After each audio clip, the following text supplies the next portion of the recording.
नमस्कार दोस्तों। आज एक नए टॉपिक के साथ मैं आया हूँ आपके सामने। आज का जो टॉपिक है वो है प्रमुख आविष्कार, जो मतलब डिस्कवरी होती है ना, कुछ चीज़ों की डिस्कवरी होती है और उसको किसने डिस्कवर किया है, यानी कि आविष्कार क्या है और उसको किसने वो आविष्कार उसका किया है। ठीक है ना। ओके। तो आज हम ये एक फ़िज़िक्स का टॉपिक है। फ़िज़िक्स में मतलब फ़िज़िक्स से रिलेटेड चीज़ों के हम आविष्कार, डिस्कवरी के बारे में आज समझेंगे और फिर से वही नेमोनिक टेक्निक से समझेंगे। याद नहीं करना है हमें डायरेक्ट। एक नेमोनिक टेक्निक है जिससे कि बहुत ही आसान हो जाता है चीज़ों को याद करना। ठीक है। आप जो चीज़ मैं आपको अभी नेमोनिक टेक्निक के थ्रू जो बताऊंगा उसको बस आप 2-3 बारी ना ऐसे पढ़ लीजिए, तो वो दिमाग में एक बारी फिक्स हो जाएगा। जब आप क्वेश्चन करने जाएंगे, जब एग्ज़ाम देंगे, तो जब आप ऑप्शन देखेंगे ना तो वो क्लिक कर जाएगी वो चीज़। ठीक है। तो चलिए बिना समय गवाए हम लोग शुरू करते हैं। ठीक है। तो ठीक है। अच्छा, आते हैं अब हम लोग शुरू करते हैं। तो एक चीज़ आप पढ़ते हैं जो क्वांट का सेक्शन होता है ना, मैं हम लोग जब एग्ज़ाम देते हैं तो क्वांट का सेक्शन होता है ना, क्वांटिटेटिव एप्टीट्यूड होता है ना। तो उसमें क्या होता है, तो हम क्या बोलते हैं कि क्वांट में क्या होता है, क्वांट में मैथ्स भी होता है।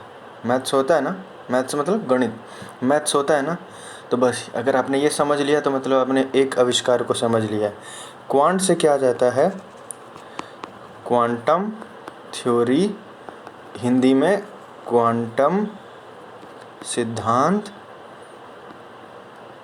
और मैथ्स से क्या आ जाएगा, मैक्स प्लैंक।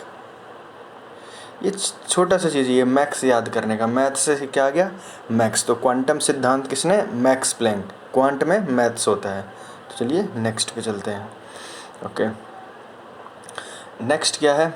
अच्छा, कैलकुलेटर तो हर कोई जानता है, ये सबसे आसान है याद करना, कैलकुलेटर। इसमें आप अगर हिंदी में लिखेंगे ना तो कैलकुलेटर, इसमें देखिए कल कल कितना आ रहा है ना। कल यहाँ भी आया, कल यहाँ भी आया है ना, कल कल करके वो टर टर कर रहा है। तो कल जो है, अब इसका जो आविष्कारक है, जो इसका डिस्कवरर है, जिसने इसको डिस्कवरी किया, उसके अंदर भी कल है। मतलब इतना उसको कल से लगाव था, उसने जो अपने नाम था उसमें भी कल किया और जो ढूंढा उसमें भी कल किया, यानी कि पास्कल। यहाँ कल, यहाँ कल, यहाँ कल और यहाँ भी कल। तो इतना लगाव था पास्कल को। तो कैलकुलेटर किसने डिस्कवर किया है, पास्कल। ओके, अब आ जाते हैं तीसरे नंबर पे। अच्छा, आप लोगों ने वो सुना होगा ना कि एग्रीकल्चर का फार्म होता है ना, राइट। एग्रीकल्चर, कृषि का जो फार्म होता है, फार्म मतलब जहाँ खेती वेती होती है, ठीक है, उसको बोला जाता है। तो अगर मैं ऐसे ही बोलूँ, और उसमें होता है ना किसी किसी का, अरे उसके फार्म में ना उसका बेटा काम कर रहा है, इसके फार्म में उसका बेटा काम कर रहा है, या वो काम कर रहा है, ऐसे करके होता है कि उसके फार्म में हरी जी के बेटे की नौकरी लग गई, हरी जी के सन को काम मिल गया, है ना। तो वैसे ही एक थे जिन्होंने किस चीज़ का फार्म खोला था, क्लोरो का फार्म खोला था। किसका फार्म खोला था, क्लोरो का फार्म। और इस फार्म में किसका काम लग गया था, तो हरी के सन का, यानी कि हरी के सन, सन मतलब बेटा, हरी का जो बेटा था उसका काम, उसको जॉब कहाँ मिल गई थी, क्लोरो के फार्म में। जैसे एग्रीकल्चर का फार्म होता है, पोल्ट्री फार्म होता है ना, अलग अलग फार्म होते हैं, फिश फार्म होता है, वैसे क्लोरो करके चीज़ है, क्लोरो जो तत्व है उसका फार्म था, वहाँ पे उस चीज़ की प्रोडक्शन होती थी, उसके फार्म में किसका जॉब लग गया, हरी के सन का, यानी हरी के बेटे का। तो यहाँ से हम क्या समझते हैं कि क्लोरोफॉर्म किसने डिस्कवर किया था, हरी सन ने। बस इतनी सी चीज़ है, बस ये रिलेट कर लेंगे तो आपको आ जाएगा, क्लियर हो जाएगा। ठीक है, तो हम अगले पे चलते हैं। अच्छा, आप जब काम करने जाते हैं, मान लीजिए कहीं आपने जॉब लिया है किसी कंपनी में, तो टैली का काम होता है ना, टैली का काम दे दिया जाता है आपको, कह रही इतने सारे हैं, इसको आप टैली करिए, राइट। तो वैसे ही एक रमेश था, ठीक है ना, वो एक कंपनी में गया, तो उसको ग्राफ का ना टैली करने के लिए बोला गया। तो वो कर रहा था लेकिन थोड़ा धीरे कर रहा था, ठीक है ना। तो जो बॉस था उसने क्या किया, क्या कहा उसको, उसको मारना शुरू कर दिया, मारा, है ना, मारा उसको, ठीक है ना। तो जब, अब उसको मारने का मतलब उसको प्रताड़ित प्रताड़ित कर रहे थे कि यार तुम करो। तो रमेश क्या कहता है कि टैली कर रहा हूँ, ग्राफ की ना तो मार क्यों रहे हो, है ना। जब टैली कर ही रहा हूँ तो मार क्यों रहे हो, ठीक है धीरे कर रहा हूँ बट मारना तो नहीं चाहिए। तो यहीं से क्या निकल के आता है, यहीं से क्या निकल कर के आता है, यहीं से निकल के आता है टेलीग्राफ। और इसको किसने खोजा था, मार्कोनी, मार्कोनी है ना, मार्कोनी जो हरियाणवी शब्द है शायद राजस्थानी है। अरे भाई मार्कोनी, मार क्यों रहा है ना, ये चीज़ यहाँ से निकल करके आती है। ठीक है, अगले पे चलते हैं। अच्छा, आप लोग जब टीवी देखते होंगे, टीवी देखा है आप लोगों ने, टीवी देखा है, टीवी तो सबने देखा होगा, मैच देखते हैं। जब हम लोग मैच देखते हैं, जब टीवी पे मैच देखते हैं या कुछ भी देखते हैं तो उसमें ऐड आता है। एक ऐड उसमें आपने देखा होगा, बियर्ड्स की भी ऐड आती है। बियर्ड इंग्लिश में दाढ़ी को बियर्ड कहते हैं ना, तो वो शेविंग के लिए आती है। तो टीवी में अपने किसका ऐड देखा, बियर्ड का ऐड देखा। तो यहाँ से क्या समझ आता है कि टीवी का आविष्कार किसने किया, बियर्ड ने किया। करेक्ट, आगे चलें। ठीक है, ओके। अब अगला देखो, ये तो बहुत सिंपल है, तो सभी को शायद याद होगा। टेलीफोन जब आता है तो कैसे पता चलता है, टेलीफोन में क्या बजता है, बेल बजता है ना। बेल का मतलब क्या होता है, घंटी। बेल सिर्फ घर के ही नहीं बजते हैं, हम लोग नॉर्मली क्या बोलते हैं, टेलीफोन में रिंग हो रहा है, वो भी ठीक है, बेल भी बजता है। टेलीफोन का बेल बज रहा है ना, घंटी बज रही है। तो टेलीफोन का आविष्कार किसने किया, ग्राहम बेल ने, राइट, ग्राहम बेल ने किया था। ओके, अगला पे चलते हैं। ओहो, ये तो सबसे बहुत ही अच्छा है। अच्छा, अभी आप जब कंप्यूटर सीखने जाते हैं ना, तो उसमें कई लोग क्या सीखते हैं, टैली। अब देखो टैली से कितनी सारी चीज़ें आ चुकी हैं ना, लेकिन ये अलग है। जब कोई टैली सीख लेता है, जैसे रमेश था, उसने टैली सीखा और ग्राफ की वो टैली कर रहा था, बट उसको उसमें धीरे कर रहा था, इसलिए उसको मार पड़ गई, तो टेलीग्राफ मार को नहीं। तो इससे क्या निकलता है कि गली गली में, गली गली में टैली का स्कूप है ना। तभी तो उस रमेश को जॉब मिली ना, अगर नहीं होता स्कूप तो कैसे मिलता। तो इससे क्या निकलता है, गली गली में टैली का स्कूप है, तो क्या कह सकते हैं, टेलीस्कोप किसने ढूंढा, गैलीलियो गैली। ठीक है, गैलीलियो गैली। ये छोटे छोटे न्यूमोनिक्स टेक्निक है जो आपके दिमाग में एक बारी 2-3 बार इसको पढ़ लेंगे ना, तो बहुत आसान से जब आप क्वेश्चन देखेंगे, ऑप्शन देखेंगे, तो आराम से समझ आ जाएगा। ठीक है ना। अब देखिए, वैसे तो सरकारी नौकरी इतनी निकल नहीं रही है, बेरोज़गारी फैल रही है, लेकिन भैया मैंने जो नेमोनिक्स बनाया उसमें काम बहुत है करने को। ठीक है ना। अब एक ऐसी कंपनी है जिसका काम है पन्नी सिलवाना। ठीक है ना, पन्नी सिलवाते हैं, पन्नी सिलवाना। ठीक है ना। और पन्नी सिलवाते हैं ना, तो जो लोग पन्नी सिलते हैं आकर के, उनको फल में यानी कि सैलरी में, ये क्या है, सैलरी में हींग नहीं कुछ देते हैं, हींग नहीं कुछ देते। मतलब क्या है, फ्री में काम करवा लेते हैं। हींग नहीं कुछ देना का मतलब क्या हुआ, एक तरीके का मुहावरा हो गया कि कुछ नहीं देते हैं उसको। तो अब देखिए, पन्नी सिलवाने वाली कंपनी जो है, सैलरी यानी कि फल में हींग नहीं कुछ देते हैं, तो इसको आप क्या बोल सकते हो, इसको आप बोल सकते हो कि पेनिसिलिन किसने, फ्लेमिंग। ऐसे थोड़ा कनेक्ट हो जाएगा ना, फल एंड हींग, फ्लेमिंग, राइट। ठीक है, अगले पे हम लोग चलते हैं। अब सॉरी, अगले पे चलते हैं। अगला क्या है हम लोगों का, अच्छा अब देखिए, एटम बम जो होता है, एटम बम, उसका जो सिद्धांत होता है, जो थ्योरी होती है, वो आपको आता है, थ्योरी आता है, थ्योरी आता है। कोई बोलेगा आता है, कोई बोलेगा नहीं आता है, बट मैं कहता हूँ कि सभी को आता है। ठीक है ना। आपने एक चीज़, एक डिस्कवरी सीख लिया, आपको एक और याद हो चुका है। अब इससे कैसे, तो जो एटॉमिक फिज़न होता है ना, यानी कि न्यूक्लियर फिज़न है ना, nuclear fission, sorry nuclear fission, क्या होता है, न्यूक्लियर फिज़न है ना, न्यूक्लियर फिज़न। तो ये जो नाभिकी विखंडन, राइट, नाभिकी विखंडन जो होता है, तो ये थ्योरी, इसका जो एटम बम्स जो होते हैं उनमें क्या होता है कि क्या करते हैं कि न्यूट्रॉन्स जो हैं वो अपने आप को बढ़ाते जाते हैं ना, और उसके बाद एक टाइम के जाके फूट जाता है। फ्यूज़न किस में होता है? सूरज में होता है ना, सन में होता है। तो ये क्या था, ये सिद्धांत है ना उसका, एटम बम के फटने का। एटम बम जो है उसके अंदर किस इससे वो फट रहा है, तो वो क्या था, फिजन से फट रहा था, राइट, फिजन से फट रहा था। तो सिद्धांत आपको आता है ना, तो आता है से हम क्या बोलेंगे, ऑटोहन, ठीक है ना, ये चीज़ क्लियर हो जाएगी आपको। ओके, अब अगला चलते हैं। देखो आजकल का ज़माने में अब देख लो, भारत सरकार भी क्या फिट इंडिया मूवमेंट चलवा रही है ना, तो एक्टिविटी के लिए मतलब आप लोग क्या करो, एक्टिविटी खूब सारी करो, और ख़ास करके तो फीमेल्स यानी कि नारी। अगर नारी ने नहीं किया एक्टिविटी तो क्या बेकार हो जाएगी। आजकल नारी को घर में बैठने का नहीं है, एक्टिविटी करो। एक्टिविटी का मतलब कि आप बाहर जा कर के वो काम कीजिए जो कि आज तक आपको रोका गया है, ठीक है ना, कि आप पुरुषों के साथ कंधे से कंधा मिलाकर चलिए। तो इस प्रकार से अब देखिए यहाँ पे क्या आएगा, ठीक है। ये बड़ा इंटरेस्टिंग था, इसके बारे में मैंने सोचने में थोड़ा सा समय लगा, लेकिन हाँ बन गया है।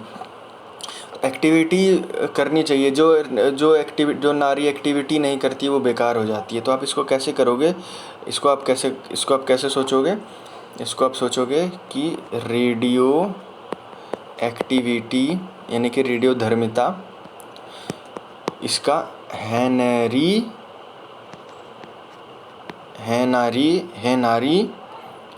यहाँ से क्या ले लोगे, है नारी बैकुरल, बेकार हो जाओगी अगर तुम नहीं करोगी। तो अब ज़माना नहीं रहा जब घर में सिर्फ बैठी रहती थी, अब बाहर जाने का समय आ गया है, ठीक है। तो चलिए अगले पे चलें। आई होप कि आपको ये चीज़ बड़ा इंटरेस्टिंग लग रहा होगा। आप देख रहे हैं कि कितनी छोटी छोटी चीज़ों में बड़े बड़े चीज़ों को याद किया जा रहा है। याद आप जैसे इसको 2-3 बारी देखेंगे ना, या इसको लिख भी लीजिए आप, या आप मेरा वीडियो अब 2-3 बारी रिपीट करके देख लीजिए, डाउनलोड कर लीजिए, तो वो चीज़ फिक्स हो जाएगा आपके उसमें, ठीक है ना। अब देखिए एक आ जाता है ब्लड सर्कुलेशन यानी कि रक्त परिवहन। अब देखिए आपको परिवहन करना है ना, ठीक है, तो आपको क्या करना पड़ेगा, आपको मान लीजिए कि एक जगह से दूसरे जगह, एक स्टेट से दूसरे स्टेट जाना है, तो आप क्या हाईवे का यूज़ करेंगे ना। तो वैसे ही ब्लड को भी एक जगह से, शरीर के एक जगह से दूसरे जगह जाने के लिए क्या लेगा, वो हाईवे लेगा ना। हाईवे यानी कि हार्वे कौन थे, साइंटिस्ट थे जिन्होंने ब्लड सर्कुलेशन को ढूंढा था। सर्कुलेशन का मतलब क्या है, हार्ट से लेकर के ब्लड जो है पूरे बॉडी में जाएगा ना, तो जाना क्या, परिवहन हुआ, वहाँ से जाएगा, तो जाएगा किस रास्ते से, हाईवे के रास्ते से जाएगा। तो हाईवे से क्या रिलेट होता है, हार्वे, ठीक है। चलिए आगे चलते हैं। अच्छा अब देखो, अगर आपको मान लो कपड़ा सिलवाना है ना, आपको क्या सिलवाना है, कपड़ा, और अगर सामने में कोई ये बोल दे कि भैया ये जो टेलर जिससे आप सिलवा रहे हो ना, टेलर जो है वो क्या है, यंग है। यंग मतलब क्या है, अभी नया सीखा है इसने, तो आपको डर लगेगा ना सिलवाने में कि यार कहीं ख़राब ना कर दे। डर रहेगा, आपको रहेगा डर, है ना।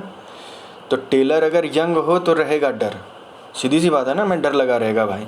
तो यहाँ से क्या निकल के आता है, रहेगा डर से क्या बनाते हैं हम, रहेगा डर से बनाते हैं रडार, और इसके कौन थे, टेलर प्लस यंग, ठीक है ना। रहेगा डर कब, जब टेलर क्या रहेगा, यंग मतलब फ्रेशर, कम उसने उसका एक्सपीरियंस नहीं है वो, ठीक है। तो अगले पे चलते हैं। अच्छा एक बहुत ही सिंपल सा है कि गन पाउडर, ये तो मैं डायरेक्ट ही बता दूंगा, गन पाउडर। अब इसका आप देखो, जो साइंटिस्ट है उसका नाम है बेकन, गन बेकन, बहुत सिमिलर है ना। तो ये वाला तो आप लोगों को ऐसे ही याद हो जाएगा। ओके, अब देखिए आप गए किसी के यहाँ खाने के लिए, ठीक है ना, रमेश गया सुरेश के यहाँ खाने, ठीक है ना, और सुरेश ने पता है क्या किया, डिश लिया और उसमें क्या दे दिया, हाइड्रोजन। अब बताओ इंसान हाइड्रोजन खा पाएगा क्या, उसके साथ ऑक्सीजन मिला के ना दोगे भैया, तभी ना वो पानी बनेगा और फिर वो पिएगा। लेकिन फिर भी डिश में काहे दोगे तुम, ग्लास में देना चाहिए। लेकिन सुरेश बड़ा अकड़ू किस्म का था, उसने कहा नहीं मैं दूंगा तो डिश में ही। तो उसने हाइड्रोजन को लिया और उसको ऑक्सीजन नहीं मिलाया उसने, सिर्फ और सिर्फ हाइड्रोजन दिया। उसने बोला आप ऑक्सीजन घर से लेके आओ, मिला लो और फिर उसके बाद पानी बना के पी लो। तो हाइड्रोजन, रमेश ने सुरेश को डिश में क्या दे दिया, हाइड्रोजन। तो यहाँ से क्या बन जाता है हम लोगों का, हाइड्रोजन का आविष्कार कैवेंडिश। ठीक है, कैवेंडिश, कैवेंडिश। अब चलते हैं नेक्स्ट पे। कैवेंडिश हो गया हम लोगों का। ओके, अच्छा अगर मैं आपको, जैसे आप मान लो कहीं आप एक दुकान में गए, आप बोलोगे कि अरे भैया ये ज़रा मेरा जो है ना आटा है तो इसको ज़रा नाप देंगे, तो क्या बोलेगा, अरे भाई कितना आटा, नाप ले। ऐसे ही बोलते हैं ना, नाप ले या माप ले, ऐसे ही है। तो ऐसे ही जो रमेश था वो एक बारी गया कि किसी एक तत्व का एटॉमिक नंबर नपवाने के लिए। तो दुकानदार ने कहा भाई एटॉमिक नंबर माप ले खुद से, हमारे पास टाइम नहीं है तुम्हारे एटॉमिक नंबर नापने का। उसने क्या कहा, एटॉमिक नंबर माप ले खुद से। रमेश को कहा तुम अपना एटॉमिक नंबर खुद से माप ले। तो माप ले से क्या निकला, मोसले। ठीक है, क्या निकला, मोसले। तो एटॉमिक नंबर को किसने खोजा था, मोसले। ठीक है, ओके, मोसले। अब आगे चलते हैं, एक और आपको याद हो गया है। ओके, अच्छा जो भी ये गांव के जितने भी बच्चे रहते हैं ना, गांव के जो बच्चे होते हैं, आज तो खैर लगभग पूरे भारत में इलेक्ट्रिसिटी पहुंच गई है, कुछ ही परसेंटेज अभी नहीं बची है। अब तो बच्चे डायरेक्ट बल्ब में पढ़ते हैं, वाइट बल्ब में। बट पहले के बच्चे क्या पढ़ते थे, पहले के बच्चे किस में पढ़ते थे, लालटेन में पढ़ते थे ना। अब मान लो उनको एटॉमिक थ्योरी भी पढ़नी हो, मतलब परमाणु सिद्धांत, परमाणुविक सिद्धांत, एटॉमिक थ्योरी। उनके पास लाइट तो थी नहीं, तो पढ़ना किस में पड़ेगा, उनको लालटेन में ही पढ़ना पड़ेगा ना। तो एटॉमिक थ्योरी किस में, बच्चे ने किस में पढ़ा, लालटेन में। तो लालटेन से क्या आ गया, डाल्टन। तो एटॉमिक थ्योरी क्या, डाल्टन। ओके, तो ये चीज़ क्लियर हो गई होगी आपको। ओके, अच्छा हमारे पूर्वज भी कहते थे कि यार बैर करना, नेक्स्ट पे आ गए हम, बैर करना। बैर मतलब लड़ाई करना किसी से, है ना, मित्रता का भावना रखना। फ्रेंडशिप ने एक एनिमिटी होना, एक बैर, दुश्मनी वाला भाव। तो बैर करना थोड़ी अच्छी शैली है ना। बैर करना तो अच्छी शैली नहीं है ना। तो अगर आपको ये वाली चीज़ बात पता है तो आपने एक और आविष्कार को याद कर लिया है कि बैरोमीटर, उसका आविष्कार किया था टॉर्सेली। थोड़ी से बना टॉरी, सेली से सेली। ठीक है, तो बैरोमीटर, टॉरिसेली। ओके, नेक्स्ट पे चलें, बिल्कुल ठीक है। अच्छा एक बात बताओ, अगर मान लो आपको पता चले, आप यहाँ दिल्ली में आप पढ़ाई कर रहे हो और आपके घर में कोई बच्चा है छोटा और उसको आ जाए कि भैया उनको पोलियो हो गया है। वैसे तो नहीं है इंडिया में, इंडिया फ्री हो चुका है पोलियो से, बट मान लो ऐसे खबर मिल जाएगा, अरे आपके घर में ना उस बच्चे को पोलियो हो गया, तो आपको क्या लगेगा, शॉक लगेगा ना, आपको शॉक लगेगा।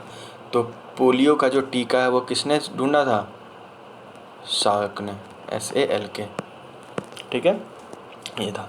देखिए ये सब चीज़ क्या है ना कि आप एक बार इसको 2-3 बार इसको पढ़ने पर एकदम चीज़ दिमाग में फिट रहेगी, और जैसे ही आप ऑप्शन देखेंगे आपको ये लाइन बिल्कुल पूरी याद आ जाएगी।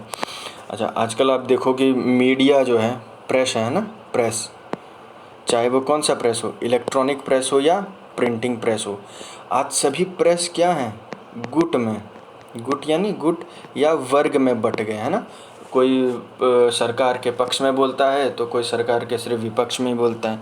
मतलब आजकल आपको ऐसा प्रेस बहुत कम दिखेगा जो कि बिल्कुल ही न्यूट्रल है। जो अच्छा सरकार करेगी उसको अच्छा बताएगा, जो ख़राब करेगी वो उसको ख़राब बताया जाएगा। लेकिन नहीं, आजकल क्या हो रहा है कि जो सरकार के पक्ष में है वो ख़राब को भी अच्छा बताएंगे, और जो विपक्ष सरकार के विरोध में वो अच्छे को भी ख़राब बताएंगे। तो क्या हुआ है, प्रेस जो है वो क्या गुट में बट गए हैं ना, है ना, गुट में। कौन से, प्रिंटिंग प्रेस के एंड इलेक्ट्रॉनिक प्रेस के। तो हमें यहाँ काम सिर्फ है प्रिंटिंग प्रेस से, क्योंकि ये पुराना है ना, हमें सिर्फ प्रिंटिंग प्रेस से काम है। तो प्रिंटिंग प्रेस यानी कि प्रिंटिंग प्रेस जो है उसका किसने आविष्कार किया था, गुटेनबर्ग। गुट एंड बर्ग में बट गए हैं क्या, प्रिंटिंग प्रेस वाले आज के ज़माने में। ठीक है, आगे चलें, वेरी गुड। ओके, अब देखो एक वर्ड आपने फिजिक्स में यानी भौतिकी में पढ़ा होगा, कॉस्मिक रेज। क्या ये हमारे नीचे, हमारे यहाँ एटमॉस्फेयर नीचे तक प्रवेश कर पाती हैं? नहीं कर पाती हैं, है ना, नहीं कर पाती हैं। क्यों? क्योंकि बहुत से लेयर्स होती हैं, एटमॉस्फेरिक लेयर, वो उधर ही रह जाती हैं। तो मैं ये कहता हूँ कि कॉस्मिक रे प्रवेश नहीं कर पाती। पता है क्यों? क्योंकि वहाँ मौजूद है हेस। कौन? विक्टर हेस। कौन है? विक्टर हेस। कॉस्मिक रेज प्रवेश नहीं कर पाती क्योंकि है वहाँ विक्टर हेस। कॉस्मिक वेज नहीं कर पाती प्रवेश क्योंकि है वहाँ, क्योंकि ऊपर बैठा है विक्टर हेस। कॉस्मिक रेज नहीं कर पाती हैं प्रवेश क्योंकि ऊपर बैठा है विक्टर हेस। देख रहे हो, प्रवेश हेस। कॉस्मिक रेज नहीं कर पाती हैं प्रवेश क्योंकि ऊपर बैठा है विक्टर हेस। तो ये मैंने 2-3 बार ये बोल दिया, अब ज़्यादा हो गया, आगे चलते हैं। ठीक है, अब देखो आजकल की टेस्ला कार्स आ रही है ना, एलन मस्क का मतलब गजब की पर्सनालिटी है वो। टेस्ला कार, उसमें पता है क्या होता है? उसमें एसी मोटर होता है। अब अगर आपको ये चीज़ समझ आ गई ना, तो आप एक और आविष्कार सीख गए हो। क्या सीखे हो? कि एसी मोटर का आविष्कार पता है किसने किया था? Nikola Tesla. Nikola Tesla. इन्हीं को एसी का भी, अल्टरनेटिंग करंट का भी डिस्कवरी इन्होंने ही किया था। उसके पहले डीसी थी। ठीक है, ठीक है। तो आज के हम लास्ट अब देख रहे हैं, ठीक है ना। अच्छा, एक और है, 2 लास्ट के 2 बच गए, ठीक है ना। अब देखो, जब शुरू में था ना, जब ये लोग जो तत्व ढूंढ रहे थे,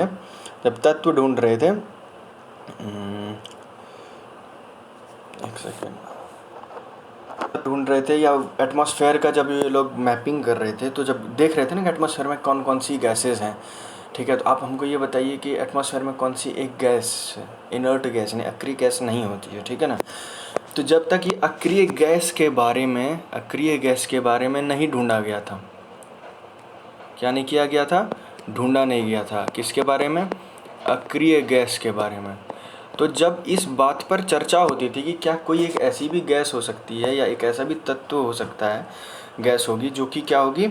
अक्रिय होगी, जो किसी के साथ क्रियाशील नहीं होगी, जो किसी के साथ वो एक्टिविटी नहीं करेगी।